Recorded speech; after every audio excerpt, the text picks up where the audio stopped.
사도행전 26장입니다.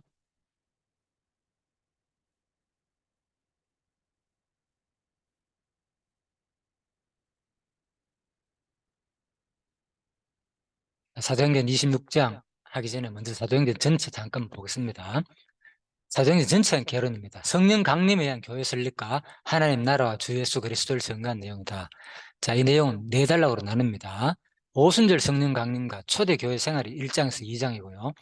3장에 7장은 예루살렘 교회 확장과 예수를 증거하는 내용이다. 그리고 8장에 12장은 온 유대와 사마리아 지역 그리고 교회 확장과 주 예수 그리스도를 증거한 내용이다. 그리고 마지막 부분이죠. 13장, 28장. 자, 오늘 26장 부분입니다. 땅 끝까지 세계 교회 확장과 예수 그리스도를 증거한 내용이다. 자, 이렇게 구성되어 있습니다. 그래서 오늘은 땅 끝까지 세계 교회 확장과 예수 그리스도를 증거한 내용 가운데서 26장을 살펴보도록 하겠습니다. 자, 지역은 바로 이 지역입니다. 가이사라 지역입니다. 가이사라에서 바로 베스도 총독에 의해 가지고 간접적인 주 그리스도의 부활과 심판을 증거했는데, 자, 26장에서는 자, 아그리빠 왕한테 결국 이제 심판을 받는 내용입니다. 자, 이건 25장 사진입니다. 같은 지역이기 때문에 제가 하려는 겁니다. 그래서 24장, 25장, 26장의 지역은 가이사라로 되어 있죠. 예, 그래서 24장은 가이사라 벨리스 총독, 다음에 25장은 베스도 총독, 다음 26장은 베스도 아그리빠 왕. 예, 주 핵심은 이제 아그리빠 왕이 지를 하고 주로 신문하는 내용입니다.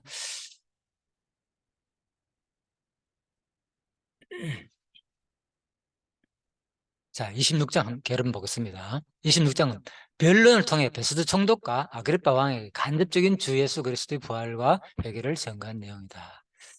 그냥 간단하게 얘기하면 이제 아그리빠 왕한테 바로 신문을 받는 내용입니다. 조금 더 내용을 자세히 이해하기 위해서 좀 길게 적었습니다. 먼저 첫 번째, 이것도 네 단락으로 나누네요. 자, 첫 번째는 아그리빠 왕의 변론 허락과 바울의 변론 내용입니다. 자, 이제 결국은 재판을 받는 가운데서 변호하는 내용입니다. 두 번째, 다메섹 회심 사건과 선교 소명을 또 변론한 내용입니다. 이건 과거를 들어가지고 변론하죠. 세 번째, 아그리빠 왕에게 예수의 부활을 전가한 내용입니다. 자, 직접적으로 지금 재판하면서 지금 변론하면서 복음을 전가할 수는 없겠죠. 그래서 바로 간접적으로 자기 과거를 회고하면서 간접적으로 아주 지혜롭게 예수 그리스도의 부활을 전가한 내용이다. 그리고 마지막 부분입니다. 24장 4절에서 32절.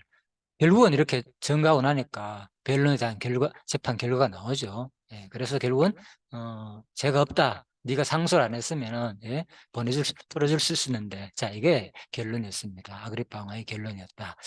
자, 여기까지가 26장 전체에 대한 내용입니다.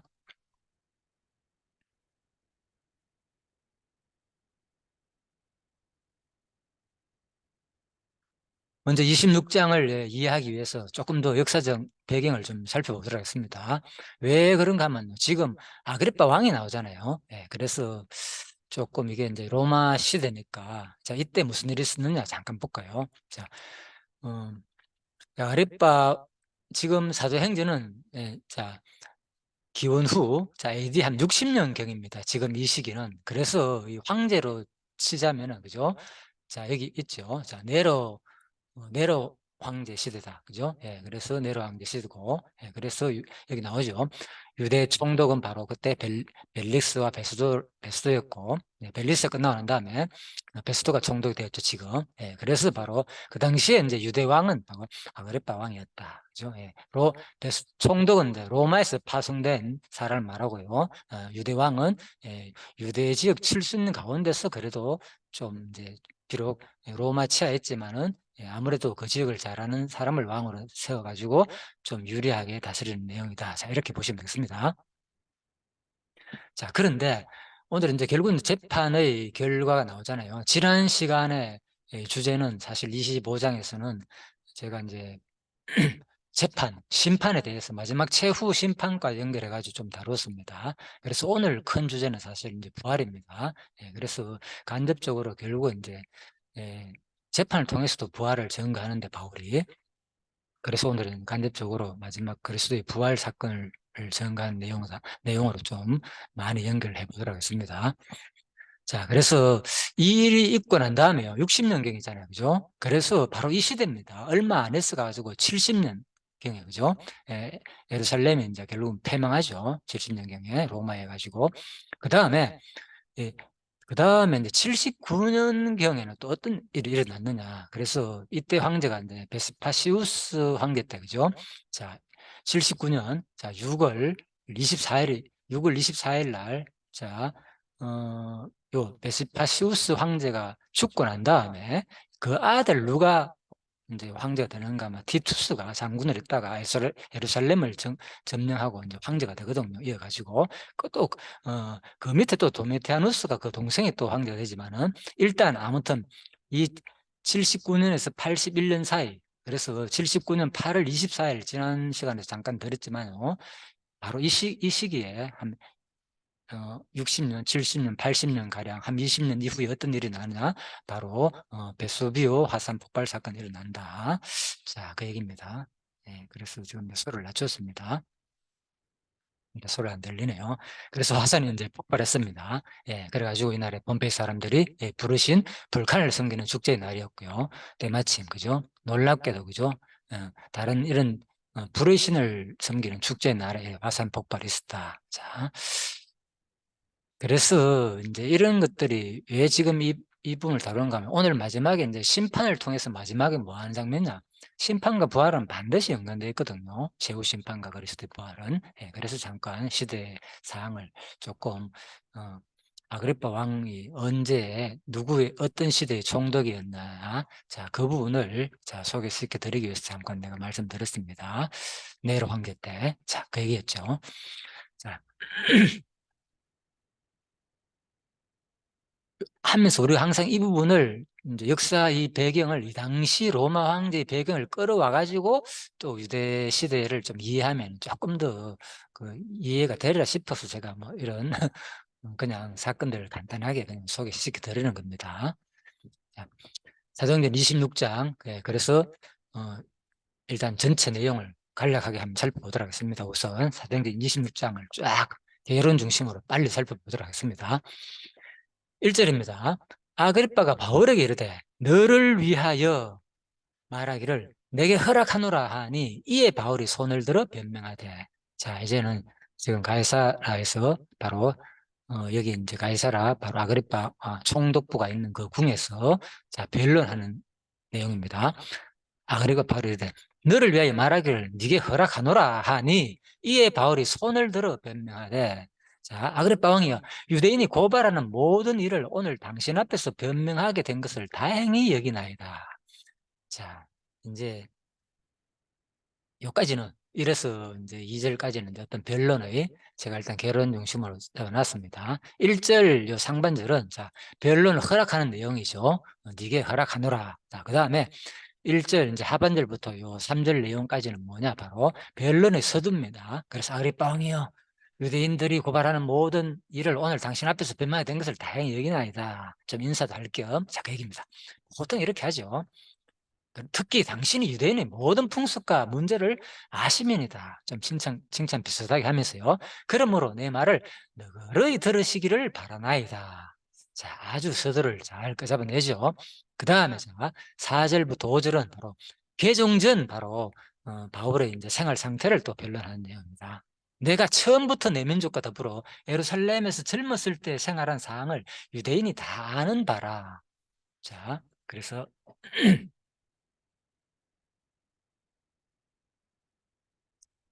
5절입니다. 일찍부터 나를 알았으니 그들이 정은하려 하면 내가 우리 종교의 가장 엄한 팔을 따라 바리새인의 생활을 하였다고 할 것이라. 자, 그래서 4절에서 5절까지는 개종 전, 그죠? 지역과 바리새인의 생활을 변론하는 거죠. 지역은 어디였습니까? 바로, 예, 바울이 여기 나오죠. 예루살렘에서 젊었을 때에, 여기 나오죠. 예루살렘에서 젊었을 때에. 자, 그 얘기입니다. 자, 그래서 이제 지역과 바로 바리새인의 생활을 변론한다. 5절. 내가 가장 우리 종교 가운데서 가장 엄한 팔을 따라 바리새인의 생활을 했다. 자, 이 내용입니다. 6절입니다. 자, 6절의 7절은 신문 받는 이유를 설명한 내용입니다. 1절에 11절 전체가 아그리빠 왕에서 이제 변론 허락을 받고 바울이 변론한 내용이죠. 오른쪽 박스에 이렇게 요약해놨죠. 큰 박스는. 예, 이게 큰 주제고 26장 가운데서 소주제고 그 다음에 또 소소주제다 이렇게 보시면 되겠습니다. 그래서 6절의 7절은 신분 받는 이유를 이제 설명한 내용입니다. 이제도 여기서 신문 받는 것은 까닭 이유죠. 하나님이 우리 조상에게 약속하신 것을 말하는 까닭이니 이 약속은 우리 12지파가 밤낮으로 간절히 하나님을 받들어 섬김으로 얻기를 바라는 바인데 아그리빠 왕이요 이 소망으로 말미암아 내가 유대인들에게 고소를 당하는 것입니다. 예, 분명하죠. 신분 받는 이유를 설명하는 거죠. 예. 원래 이제 간절히 하나님을 받들어 섬기는 모든 이 유대인들이 12지파가 다 하는데, 그죠? 당신도 알다시피 우리가 이 소망 갖고 있는데 왜 이렇게 복수를 당해야 되느냐 그 얘기입니다. 예, 부활의 종들을 믿고 있기 때문에 거의 다, 그죠? 예, 바리새파들은 물론 여기 이제 고수를 한, 그죠? 대스장과 주로 사두개인들, 대스장 중심으로 된 사두개인들은 이제 부활을 믿지 않았죠.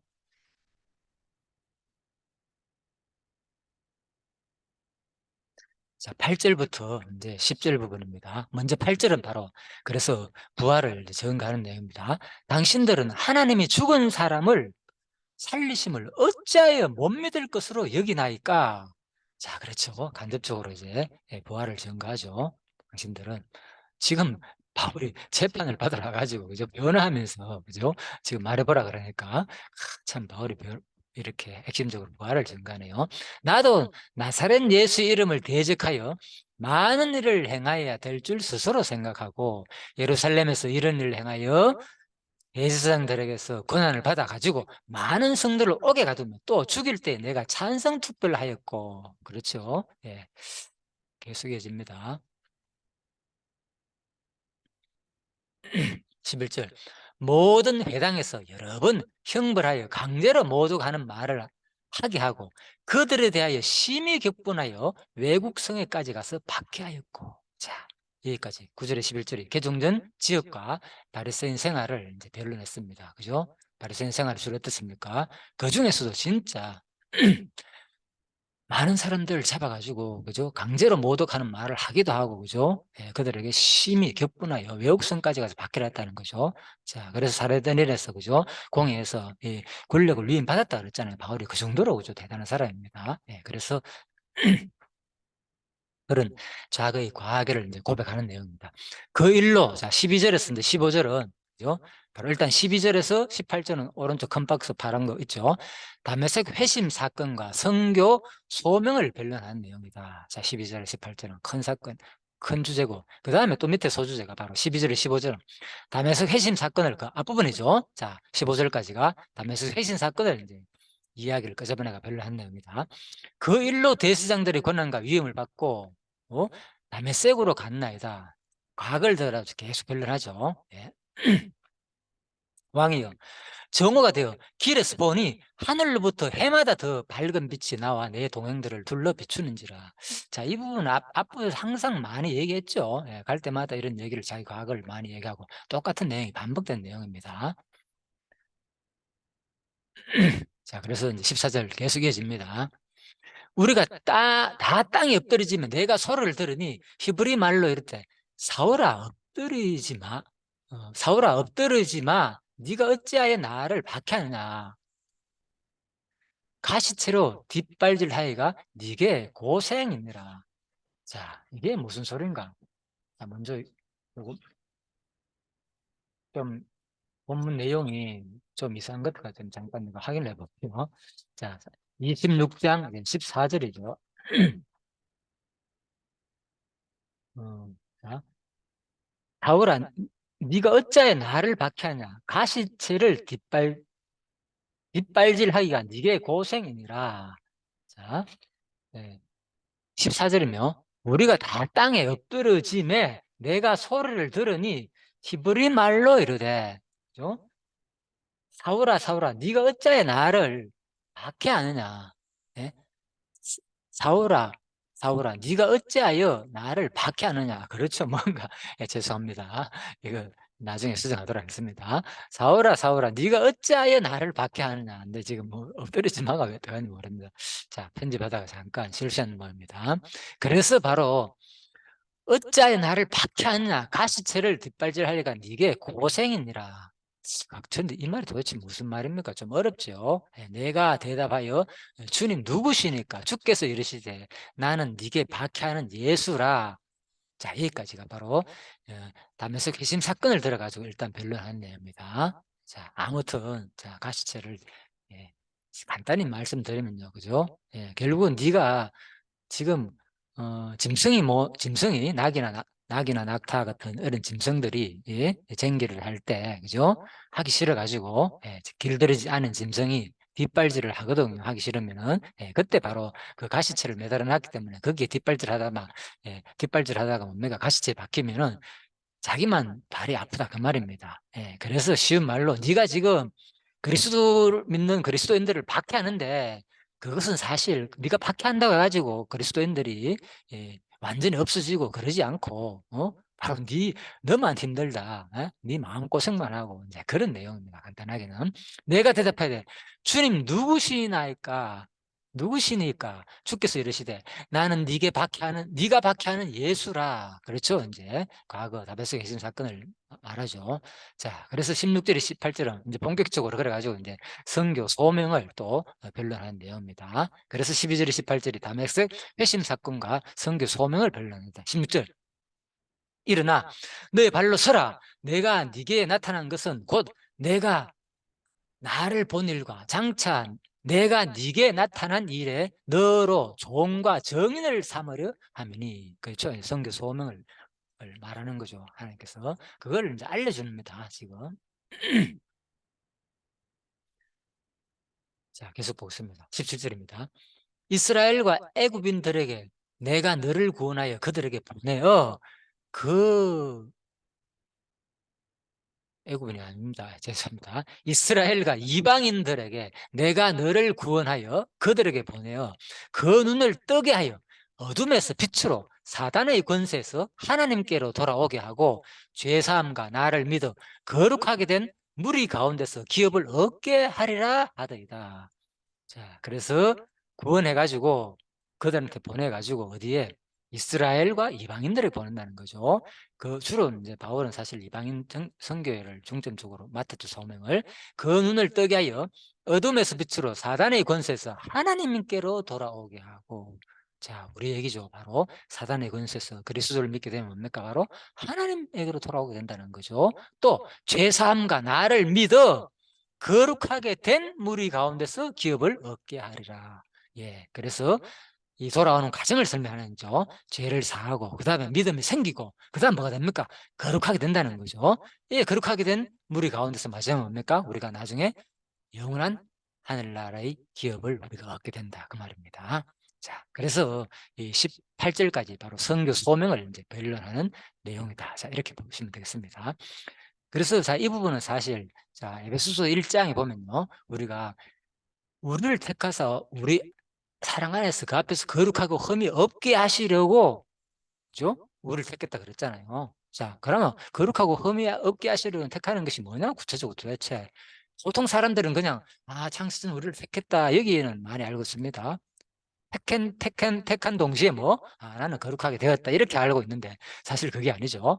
택하고 난 다음 뭐 하기 위해서 바로 거룩하고 흠이 없게 하시려고 우리를 택했다는 거죠.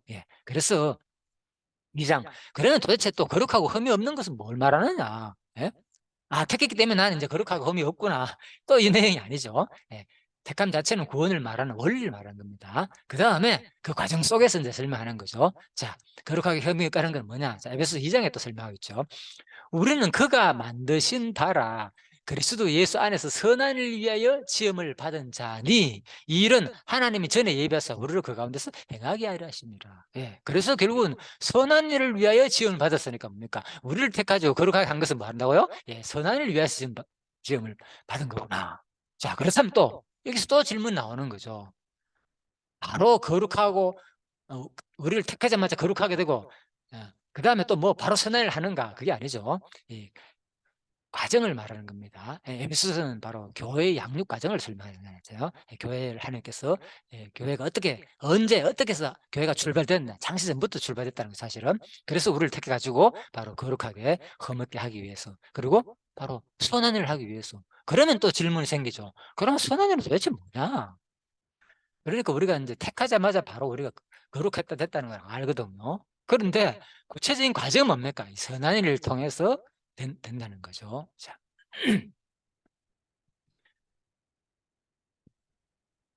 근본은 인제 하나님 보시기에는 우리 의인이라 그러죠. 그거를 한 얘기가 아니라 우리가 인제 성화 과정을 말하는 겁니다. 자, 그래서 에베소 2 장에서 말하는 이 선한 이를 위하여 지원받은 것은 뭐냐 구체적으로. 자, 22 절에 나오죠. 너희도 성령 안에서 하나님이 거하실 처소가 되기 위하여 그리스도 예수 안에 함께 지어져 가느니라. 그래서 선한 일은 뭡니까? 바로 교회가 되어진다는 거죠. 누구? 바로 하나님이 거하실 처소가 되는 것이 바로 선한 일을 위하여 지음을 받았다는 거다. 그렇다면 또 질문이 생기죠. 도대체 하나님이 거하실 처소는 뭐냐? 그렇다면은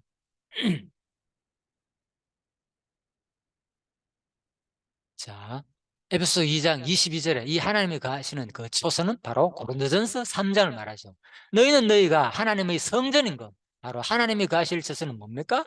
예루살렘 성전, 성전을 말하는 거죠. 그 하늘나라 성전 있잖아요. 그 얘기입니다. 그래서 너희가 하나님의 성전인 것과 바로 하나님의 성령이 너희 안에 계시는 것을 알지 못하느냐. 자, 선한 일은 뭐냐? 바로 거룩한 성도가 되는 거고, 그래야만이 뭡니까? 하나님이 우리 안에 거한다는 거죠. 그래서 누구든지 구체적으로 그래서 하는 말입니다. 누구든지 하나님의 성전을 더럽히면 하나님이 그 사람을 멸하시리라.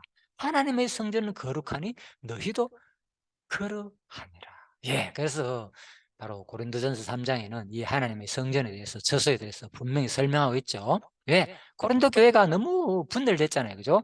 바울파, 아볼로파, 베드로파, 가면서 나는 심지어 예수파 이렇게 4분 5일 됐단 말입니다. 그래서 이 지주달의 문제를 지적하면서 그죠? 성전 더럽히지 마라. 우리가 우리는 뭐 하나님의 거룩한 성전이 되었으니까 고린도의 엄난, 부패, 엄청난 인간적인 거죠. 그런 것들이 얼마나 많습니까? 엄행, 특히 뭐 간음 이런 사건들이. 그래서 바로 누구든지 바로 하나님의 성전을 더럽히지 말라는 거죠. 어떻게 하나님의 거룩한 우리 이제는 택한 백성이 되고 난 다음에 하나님의 성전이 거할 처소가 되는데 그죠? 너희들이 이 몸을 더럽히면 되겠느냐? 자, 그 얘기를 하고 있습니다. 그래서 너희도 바로 거룩하라. 자, 계속 보겠습니다. 그래서 이 내용은 사실 고린도서 우리 보고 거룩하라고 지금 교훈하는 이 내용들은요. 어디에 이미 구약에서 다 말하는 거죠. 왜? 하나님의 백성이 되었기 때문에 거룩하라는 말이잖아요. 그죠? 되기 위한 조건을 하는 것이 아니라 바로 구약에도 마찬가지죠. 하나님 백성이 되기 위한 조건으로 우리가 율법을 지키는 게 아니라 뭡니까? 이미 하나님께서 택한 백성에게 그죠? 바로 출애굽한 백성에게 하나님 먼저 구원하시고 난 다음에 하나님의 은혜로 말미암아 그들에게 뭡니까? 주신 말씀이 바로 거룩한 백성을 주는 거잖아요. 그게 바로 율법이잖아요. 그죠? 그래서 레위기가 거룩하신 하나님께 나가고 교제하는 방법과 율법 이행의 결과다. 제가 이렇게 주제를 잡았습니다. 그래서 거룩하게 하는 백성으로 나가자. 거룩한 백성이 되었으니까. 그죠? 나가자는 거예요. 되었으니까. 나가서 되자는 게 아니고 되었으니까 나가자는 거예요. 그래서 거룩한 백성에게 나가는 방법이 뭐라고요? 바로 흠없는 제사와 거룩한 제사장의 제물과 이런 것들을 통해서 바로 나가는 거고 또 구체적으로 그다음에 거룩한 하사님과 이번에는 교제하는 방법은 뭐냐? 교제하는 방법은 바로 모든 백성들과 제사장이 먼저 깨끗해야 된다. 성결과 먼저 성결식을 치러야 되고 성결 규례를 지켜야 되고 그리고 뭐 하나님이 정해 주신 절기를 통해서도 항상 계속 깨끗하게 함을 받으라는 거죠. 그것들이. 그죠? 그래서 속죄라든지 대속죄를 특히 1 년에 모든 죄를 이스라엘 전체의 죄를 한 번에 또 용서해 주잖아요. 그죠? 그래서 이런 것들이 절기들 그죠? 다 뭐 유월절이라거나 그죠? 뭐 칠칠절이라든 초막절이나 그죠? 전부 다 오순절이라든지 뭐 또 대속죄라든지 이런 것들이 뭡니까? 결국은 하나님과 교제하는 방법을 하나님과 그런 절기를 통해서 뭡니까? 계속 거룩한 성도의 생활이 이어지잖아요. 그죠? 그게 바로 하나님과 교제하는 방법이라는 거죠. 그래서 바로 이 택한 백성에게 나아가는 방법 뭐죠? 바로 율법을 지키며 이렇게 너희 죄를 계속 하나님 앞에 교제하면서 아뢰고 하면서 이제 구약에는 이렇게 하는 거죠. 구약에는 구체적인 율법적인 어떤 제사 절기를 통해서 우리 죄가 용서받았지만은 신약에서는 어떻게 됩니까? 바로 예수님이 그죠? 바로 구약에서는 바로 성소와 지성소 사이에서 바로 막힌 담이 있다 그랬잖아요. 그죠? 휘장이 있잖아요. 그 휘장을 예수님이 돌아가셨을 때 그죠? 위에서 아래로 갈라졌다 그랬잖아요. 그러면서 막힌 담을 헐었다는 거거든요. 그래서 이제 이게는 누구나 뭐 우리는 대제사장이 되어 가지고 히브리서에서 말하는 게 히브리서 핵심이 그거죠. 누구나 대제사장이 되어 당당히 나갈 수 있다. 예. 그래서 바로 예수의 그리스도의 피가 구약의 그죠? 예, 이런 레위기에서 말하는 이런 제사장들의 피보다 훨씬 우월하다는 거죠. 이들은 뭡니까? 끊임없이 제사장들이 반복되고 그죠? 계속 반복되는 제사를 통해서 죄를 용서받았지만은 이 예수 그리스도의 그 속죄 사역은 뭐 단번에 이루어진다는 거죠. 그죠? 누구나 또 예, 이제는 대제사장을 통하여서 그 휘장을 통하여서 그죠? 마지막 지성소로 들어 가지고 예, 언약궤 앞에서 하나님을 만나지만은 바로 이제는 누구나 예수 그리스도의 피로 바로 하나님과 교제할 수 있다는 거예요. 야, 그래서 우리가 예수를 믿는다는 것은 진짜 뭡니까? 구약의 이 모든 전기를 이 모든 예, 과정들을 예? 제사장이 드리던 이런 모든 것들을 단번에 다 우리가 그죠? 다 취하는 거라니까요. 어마어마한 거죠. 어마어마한 축복이죠, 이거는 그죠? 그런 수고와 그런 모든 것을 단번에 하나님께서 없애주면서 그죠? 그래서 우리가 진짜 이 신약 시대는 너무너무 은혜거든요. 그렇다고 해 가지고 막 그냥 막양 좋아라 하고 있는 그런 모습은 아니죠. 왜? 우리들은 지금 구약에서는 뭡니까? 이러한 구체적인 율법에 정한 이런 것들만이 뭡니까? 죄고 그렇게만 하기만 하면 외형적으로 용서를 받았는데 물론 구약에서도 사실 그렇지만 정신을 강조하고 있죠. 예, 겉으로는 그렇지만은 하나님께서 뭡니까? 더 강조하는 부분은 구약에서도 사실 뭐 "제발 너희 마음 예 마음을 돌아와라. 예. 마음의 세례를 받으라. 할례를 받으라." 그 얘기죠. 신약에서도 예수님께서 그죠? 이제는 더 율법을 강화시켜 가지고 그죠? 진짜 마음으로 하라 마음으로. 그죠? 예. 하나님을 사랑하고 이웃을 사랑하고 예. 마음과 뜻과 정성을 다하여 하나님을 사랑하고 이웃을 내 몸같이 사랑하라. 예. 구약에도 똑같습니다, 이 말은.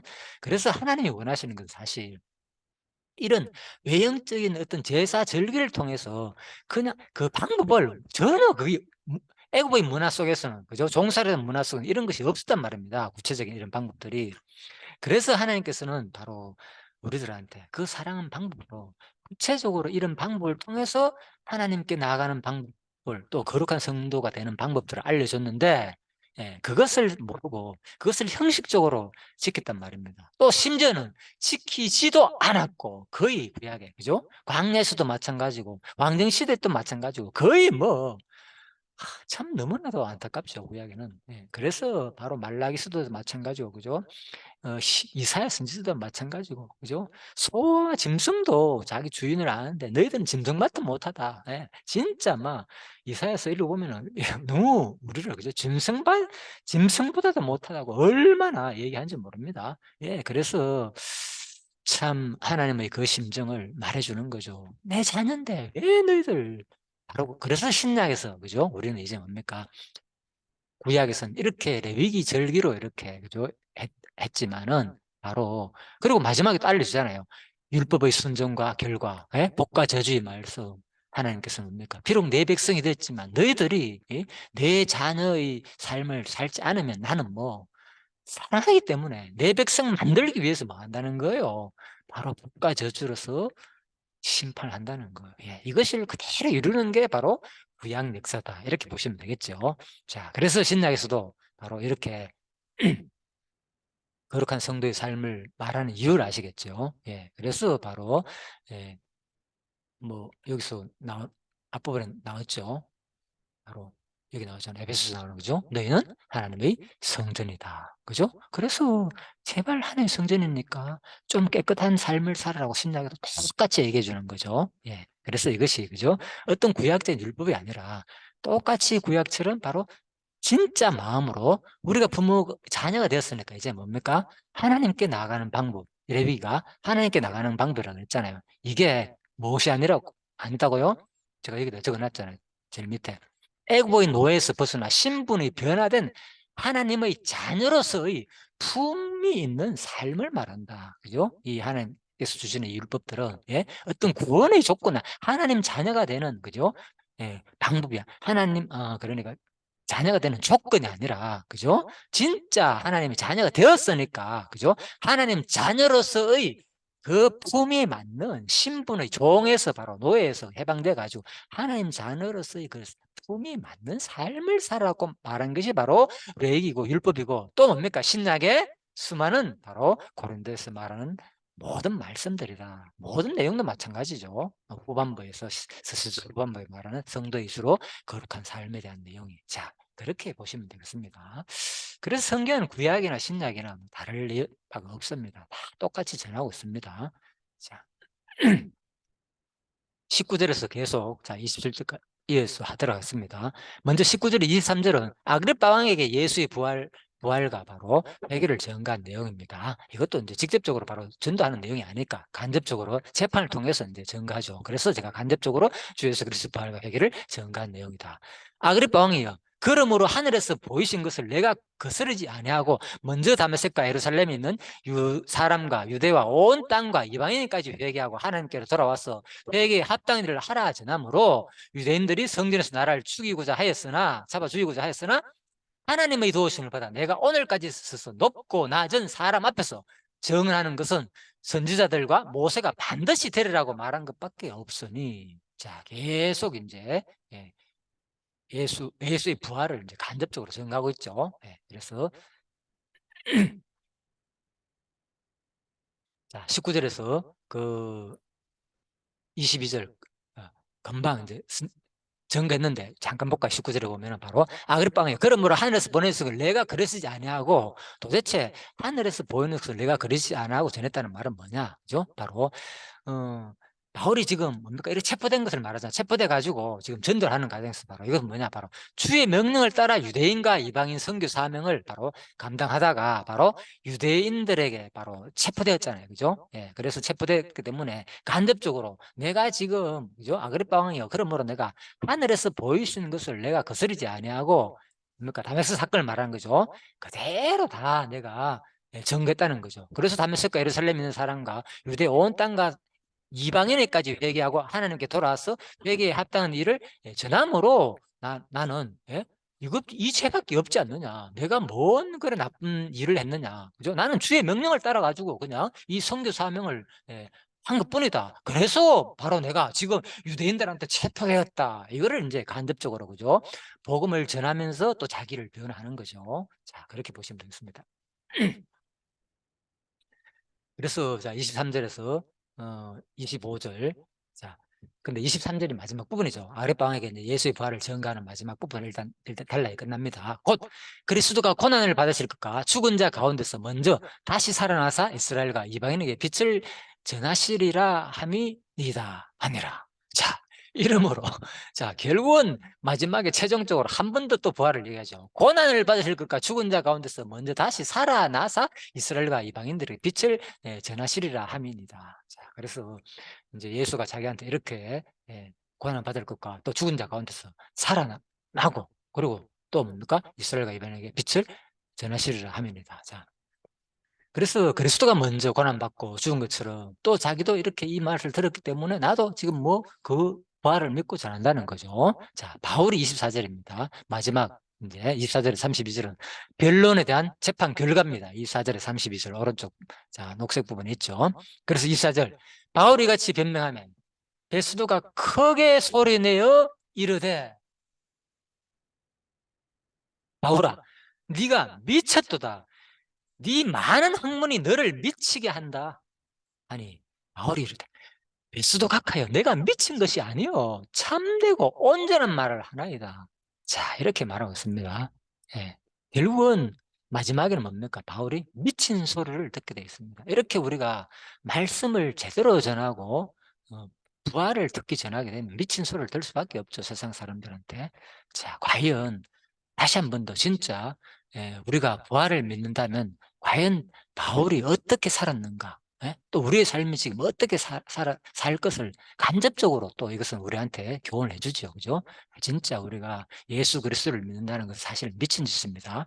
예. 그래서 본인의 스스로의 삶을 한번 지금 미친 삶을 예수 그리스도로 말미암아 미친 삶을 살고 있는지 그러지 않은지 그건 자기 스스로 판단해 보면 됩니다. 예. 그래서 어 저는 그런 소리를 사실 듣습니다. 미쳤다고.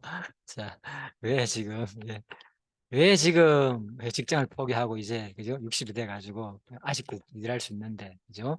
지금 이렇게 이런 일을 지금 하고 있냐고 간혹 제가 일설을 뵙기도 했습니다, 사실은.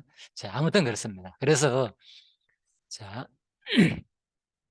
26절에서 이제 마지막 부분이 자, 변론에 대한 재판 결과입니다. 계속. 그래서 26절입니다. 왕께서 이를 아시기로 내가 왕께 담대히 말하노니 이 일에 하나라도 아시지 못함이 없는 줄 믿나이다. 이 일은 한쪽 구석에서 행한 것이 아니니이다. 아그리빠 왕이여 선지자를 믿으시나이까? 믿으시는 줄 아나이다.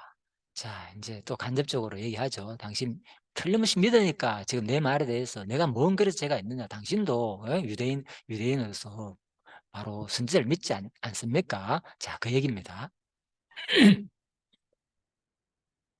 그래서 이제 28절에서 29절입니다. 그래서 아그리빠가 바울에게 이르되 네가 적은 말로 나를 권하여 그리스도인이 되게 하려 하는도다. 결국은 이제 누굽니까? 아그리빠 왕이 바울의 여의도를 다 알아차리지요. 지금까지 계속 들어보니까 계속 다 지금 바리새인들도 적어도 우리 조상들도 다 이걸 믿고 있는데 정통이 그죠? 믿고 있는데 당신도 이거는 인정하지 않습니까? 이런 식으로 간접적으로 지금 바울이 계속 유도 신문하듯이 지금 자기를 지금 변론하라 그러는데 죄가 없다는 것을 변론하는데 그죠? 정치적인 얘기는 끄잡아내지 아니하고 바로 종교적으로 바로 죄가 없다고 변론하는 거죠. 계속 그러면서 간접적으로 지금 바울이 이제 복음을 전거하니까 이걸 딱 눈치챈 거죠. 아그리빠가. 이 눈치가 없겠습니까? 바보가 아니라서. 그래서 네가 적은 말로 나를 권하여 그리스도인이 되게 하려 하는도다. 바울이 이제 말이 적으나 많으나 내가 아무리 말 많이 하든 적거나 하든 간에 당신뿐만 아니라 나는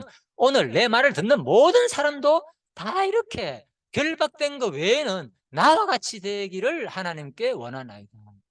나와 같이 그리스도인이 되고 나와 같이 이 그리스도의 부활을 믿어가지고 영원히 죽지 않는 그 소망을 가지기를 원합니다고 말하고 있는 거죠.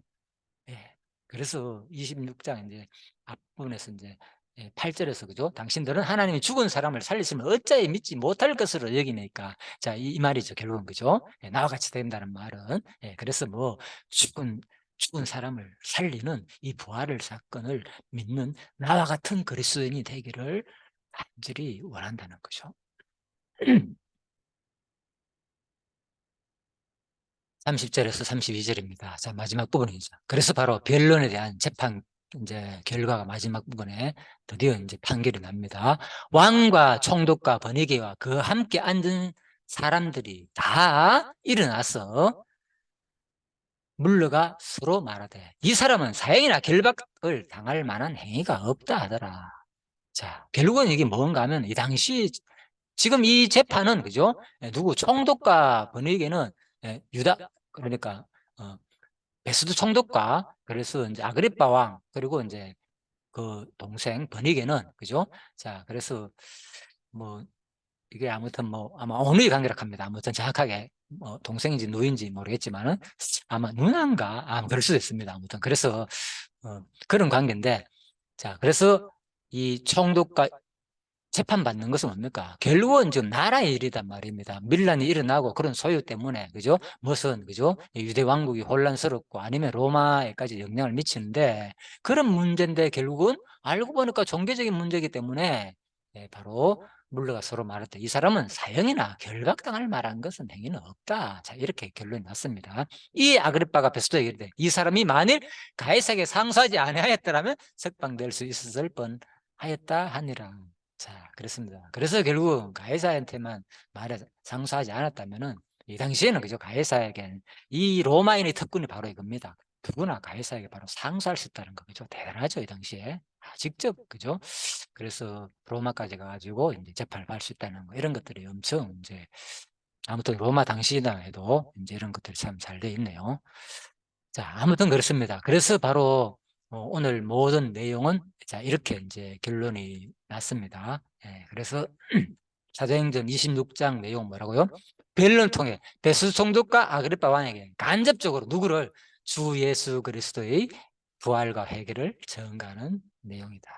자, 그래서 자, 이거는 이제 1절부터 본격적으로 좀 자세한 내용은 이제 성경 강론의 특징이 바로 이 주석 강론을 한다는 겁니다. 조금 더 자세하게 구체적으로 이제 깊은 내용을 좀 학자들이 말하는 견해를 종합적으로 좀 밝히는 것이 목적인데, 자, 이거는 앞부분 내용은 대략적으로 개론적으로 이제 마쳤습니다. 그래서 1절부터는 자세하게 들어가기 때문에 또 내용이 조금 시간이 더 걸릴 수 있으니까 오늘은 먼저 첫 번째 시간은 바로 여기까지 일단 사도행전 26장만 전체적으로 설명드렸습니다. 자, 그래서 사도행전 26장은 뭐냐? 바로 변론을 통해 가지고 베스도 성도 앞에서 또 아그리파 왕에서, 자, 왜 두 사람이냐? 그죠? 베스도 성덕이 바로 아그리파 왕이 뭡니까?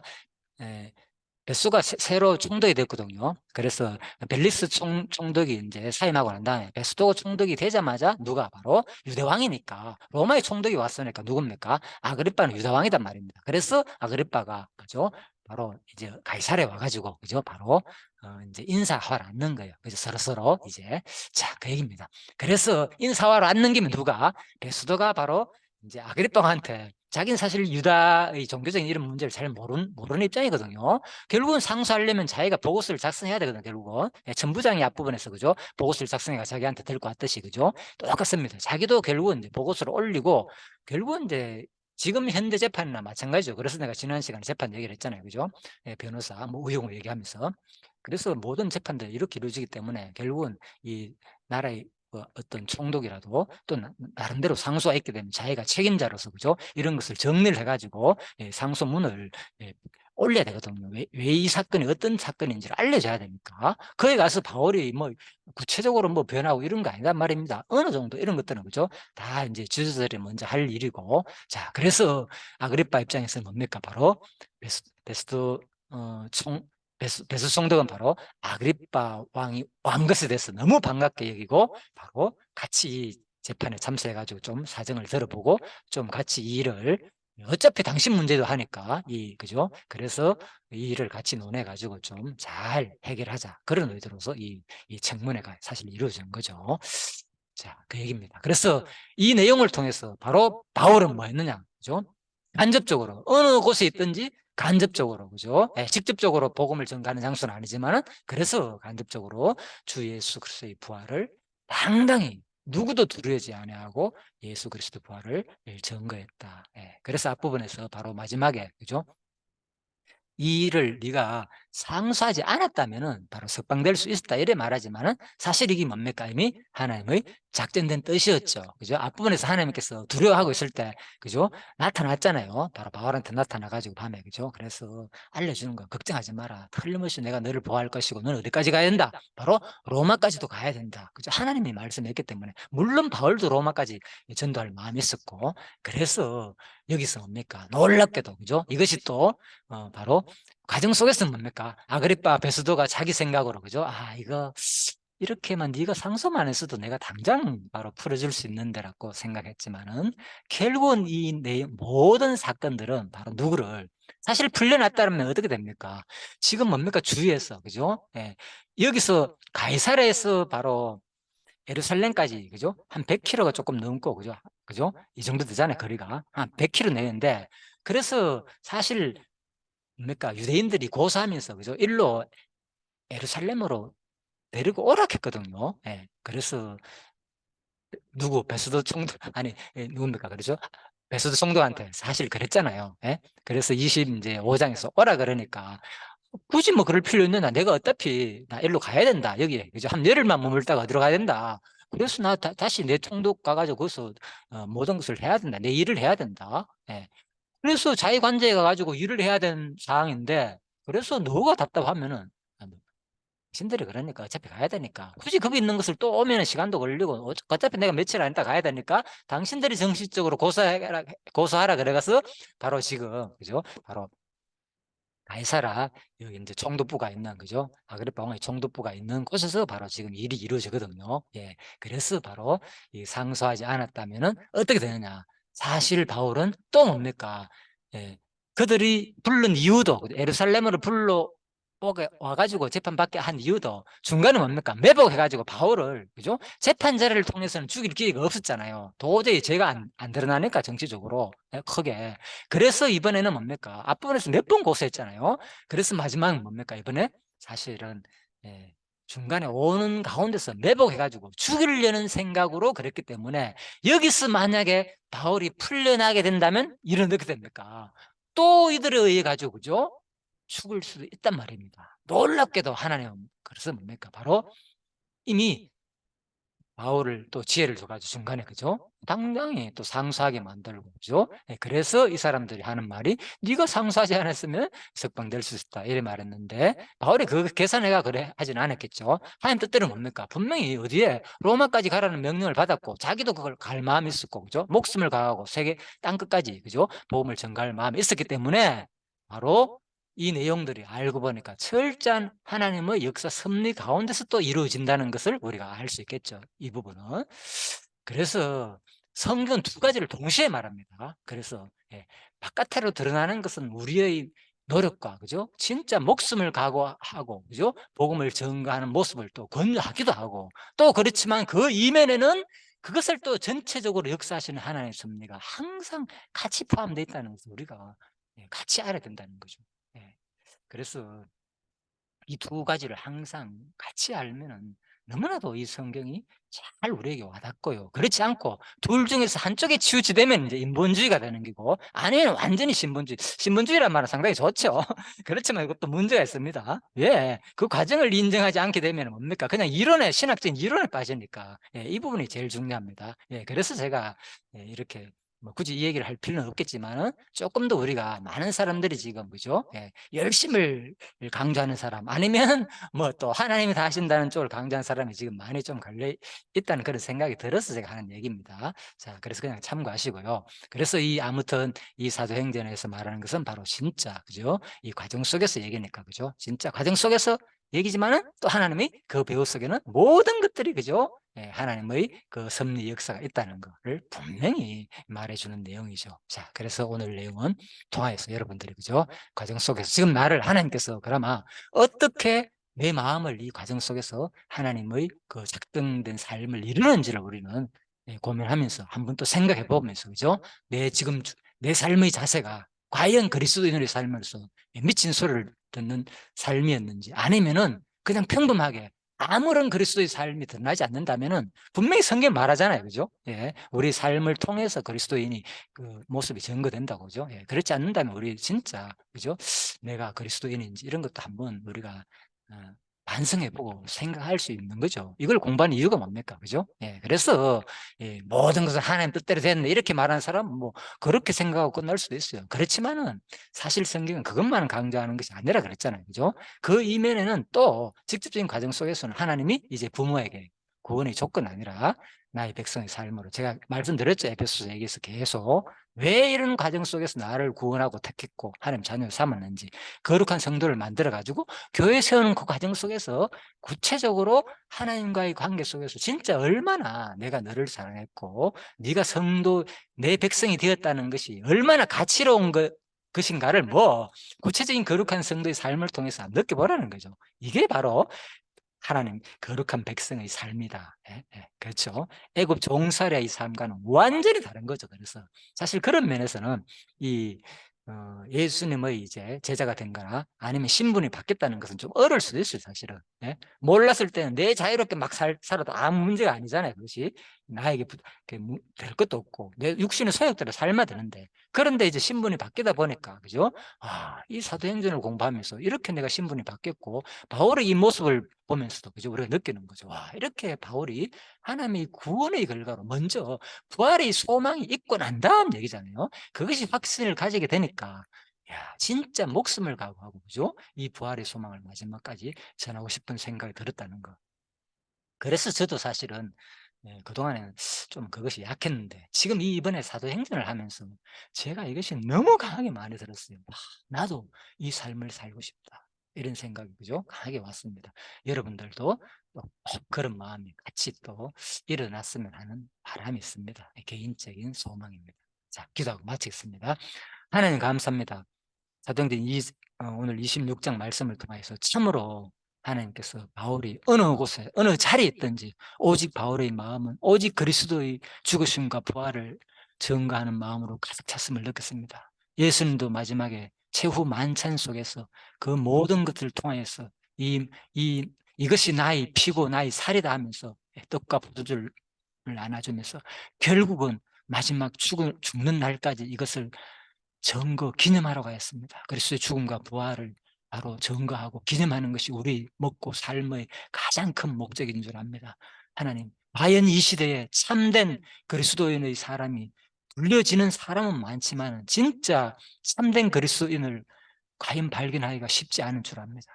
지금 특히 코로나 시기 때문에 많은 사람이 정지되어서 또 이단들은 수없이 구원받기 위해서, 하늘나라 들어가기 위해서, 천왕국 들어가기 위해서 내가 뭐 하면은 마치 영원한 생명을 얻지 못할 것처럼 지금 목숨을 과거에 전도하고 있습니다.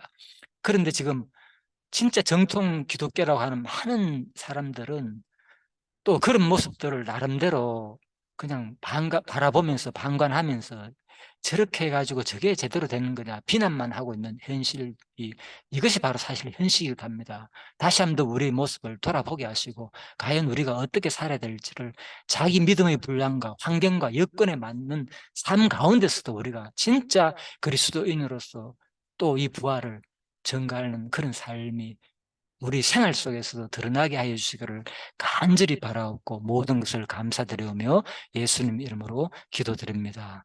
아멘. 예, 수고하셨습니다.